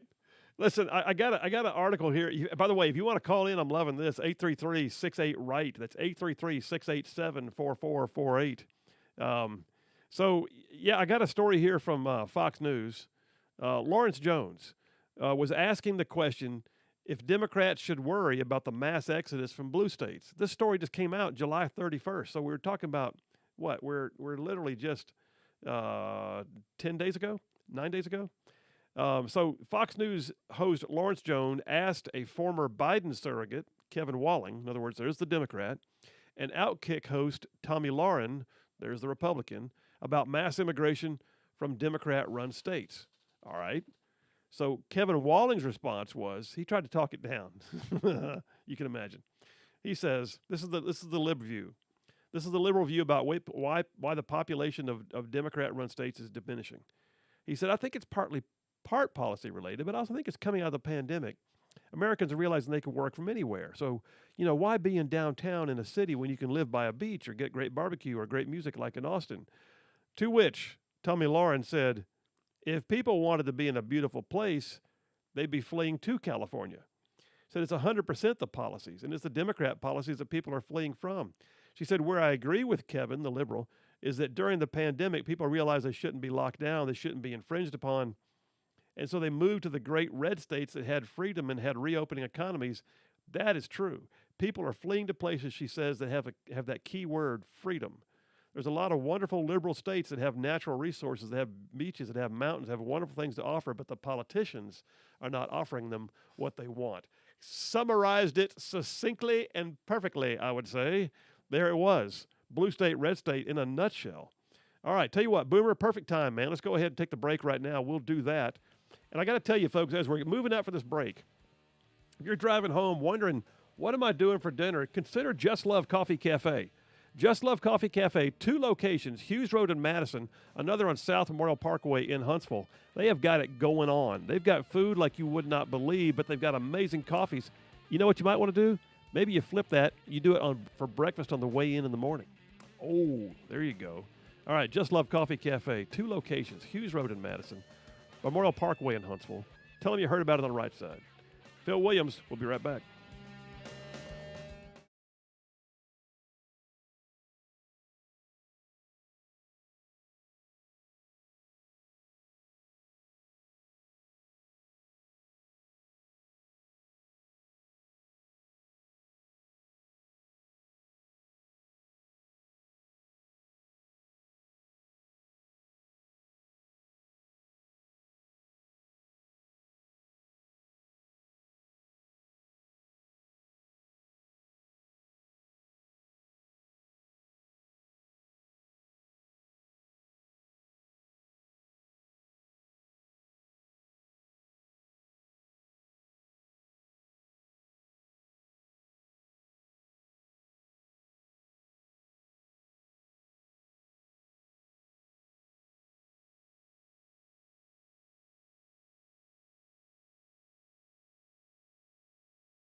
And we are back. Phil Williams, Right Side Radio. Solid conservative, just plain right. Time now, 4:51 p.m. Let me just remind you, one of the things about, red state, blue state that we're talking about, let me just segue off of that and point out that you will often find that the unemployment rate in a red state is better than it is in a blue state. In fact, the numbers in Alabama are epically good right now, 2.7% unemployment. You can't, it's hard. Go find that better somewhere else. Hard to find. We're one of the best states in the nation for unemployment rate. Interesting piece of this. My friends at ZLA Solutions, that's what they do. They are some of the best around at getting people back to work, lining up the job and the person. So if you are looking for a job yourself personally, go to zlausa.com. zlausa.com, but then on top of that, if you're an employer looking to fill out the ranks of your workforce, then okay, check them out again, zlausa.com. They can do all the recruiting, the background checks, the drug testing, blue collar, white collar, no collar, it don't matter. ZLA Solutions, they love trying to do all they can to help you make your business better. That's their motto at ZLA. We don't make it, we make it better. That's their goal in life, is to help make your business better. They will put the person with the job, and they're doing it all across North Alabama for major employers. ZLA Solutions at zlausa.com. All right. Boomer, what did you put on the board? What is that? All right. So, you know how we were talking about the 87,000 IRS agents? Yeah. Okay. So I just did a little research. And for people to understand how many that is, MetLife Stadium, the NFL teams of New York Jets and the New York Giants only holds 82,500 people. So you couldn't even get the new freshman class of IRS agents in the stadium. Nope. To watch the Jets. Yeah, kind of crazy. That's kind of sick. Yes, it's pretty awful. I mean, good Lord. You know what? Somebody else told me this morning, 87,000 is going to place the IRS in a position of being bigger than the U.S. Marine Corps. Wow. I know. I mean, that's just, wow. Okay. All right. Hey, by the way, we got time for a call or maybe two. If you want to call in, 833-68-RIGHT. What do you think about things we talked about today? The Mar-a-Lago fiasco, the overreach of federal government, or the red state, blue state issue. That's how, as far as I've gotten. I did not get to number 3 on the Triple Dipper. We're sticking with 2. It's a double dipper day. Here's a story that I pulled off of hotair.com. Hotair.com, dated yesterday. Jonathan Turley, you see him. He's a Fox News contributor. I believe he's an attorney. But Fox News, for Jonathan Turley says he believes it's time for what he calls a NATO of red states to combat progressive boycotts. This is interesting. You keep hearing things like California has put Alabama on a no-visit state for state business. You can't go there. First of all, this is stupid. But he said, think about this. NATO Charter Article 5 says an attack on one is an attack on all. It's an alliance. We are there for each other. And then he says, could a similar pact serve as a deterrent for boycott attacks on conservative states? I say. He said this wouldn't aim at private boycotts, but rather the state-to-state boycott actions championed by Democrats like Gavin Newsom and Stacey Abrams. And he points out the result is increasingly bizarre. That, like California. Right now, California has got a ban on spending money, state monies, to travel to any state on their naughty list, right? But yet, like USC and UCLA just moved to the Pac-12. Moved from the Pac-12 to the Big Ten. And so now they have to use private funds to go play in blacklisted states. That's ridiculous. He said the way to end this is an Article 5-like alliance. He suggests that state legislatures would need to authorize their governors to form a reciprocity league with a clause akin to that Article 5. So if California targets Georgia, well, then all the rest of us say, okay, we'll all put a boycott on California. Banding together. California has an advantage, it says, with a much larger economy, but it just means that Newsom and Sacramento can pass these policies with impunity right now, and it's true. But maybe if they saw states banding together going, you know what? How about this? How about this, California? You chose to pick on my buddy Georgia over here. all the southeastern states just got together and we said, Article 5 in play, attack on one's attack on all. None ya are going to California on business because of what you just did. If you want to rescind it, we'll work with you. What'd you just have, Boomer? That was a big old thing you were typing on the board. What was that? Yeah. So a caller just called in about the IRS agents again. Yeah. And he was mentioning, there's roughly about 3,000 counties in the U.S. Yeah. Wow. Which Okay. what we had for IRS agents was roughly around 25 agents per county. Now it's going to be over 50 IRS agents per county. That's nuts. Right. Tell me what other federal agency has that level of influence and positioning. I don't know of any. I mean, they're out there, and state and local governments are also out there in our communities. But dang, I've never seen anything like this. This is, I mean, what portion of government has ever been allowed to hire 87,000 new employees in one whack? I look at this and think this is a sick outgrowth of a liberal mindset that believes that big government is good government, and that government is the end all be all, and needs more people so they can end all and be all. And no, I'm saying no. Listen, folks, it's been a full day. Let me just tell you, I am serious when I say it. Keep your head on a swivel. All right, keep your powder dry. Be alert. Be aware. We talked about those verses. Be alert, stand firm in the faith, act like men, be strong, let all that you do be done in love. What that essentially means is, yes, you can be respectful. Yes, you can be mindful of others, but you can also at the same time stand up for what you believe in. You can be alert and aware of your surroundings and the things that are going on in your times, and you can take action when the time comes as needed to speak out and to make your voices heard. That's what we've got to do, because if we don't, then we are right up there with the premise of Andy Andrews' book, How Do You Kill 11 Million People?